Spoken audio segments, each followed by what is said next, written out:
Suahkah ikam betakon bagaimana kita dibesarkan di sebuah tempat asing yang kemudian menjadi sebati sebagai tanah kelahiran bergelar Malaysia.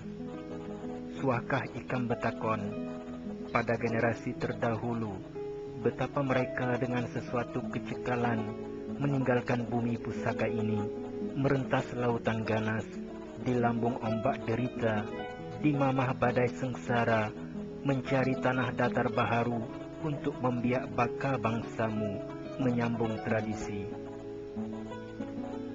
Suahkah ikam betakon betapa mereka dengan gagah berani membina kekayaan, menyemai keyakinan, melahirkan generasi demi generasi, sedangkan kita yang didewasakan atas keringat derita mereka mengecap kemewahan, menghirup kebahagiaan, dan tanpa ucapan terima kasih, lantas satu demi satu kita koyakkan adat tradisi.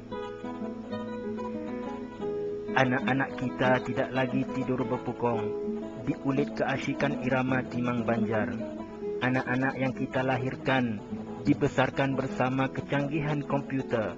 Mereka berbicara bahasa internet, era multimedia, dan dalam masa yang sama beransur-ansur melupakan sejarah agung bangsanya. Lantas dengan malu-malu anak kita berkata, kami anak-anak Melayu, era sains dan teknologi. Kami tidak lagi makan wadi, yang banjar hanya ibu bapa kami. Kerana banjar itu selayaknya hanya ada di sawah padi. Suahkah ikam betakon betapa kita sendiri yang merobohkan tata susila ini. Kita lupa siapa alai, kita lupa siapa kalua, kerana kita telah sebati menjadi bangsa Malaysia. Hari ini di tanah banjar di bumi bertuah ini kita masih tercari-cari identiti, sedangkan disinilah segalanya bermula.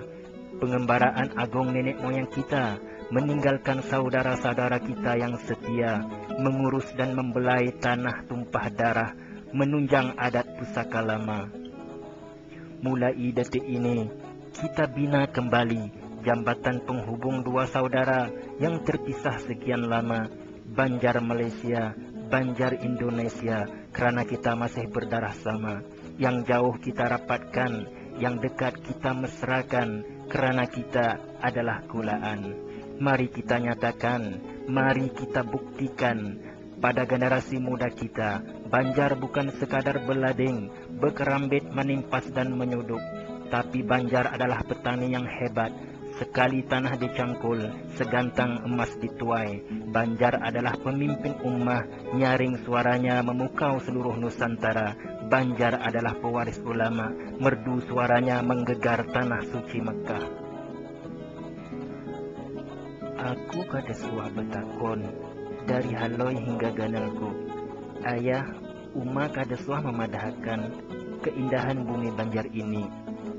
Aku kada suah betakon kenapa dan mengapa generasi bangsaku setekad itu meninggalkan bumi bertuah ini. Nenegin kada suah memadahkan betapa sengsara hidupnya untuk sampai ke Malaya. Nenek, Uma, ayah, aku kini megah menjadi anak Banjar. Di situ aku mulai mengenal diri. Aluan sumur Barabai, bumimu menggamit nostalgiaku. Sesungguhnya di bumi ini aku benar-benar kerinduan menjuor keluarga. Entah siapa, entah di mana, aku kada tahu.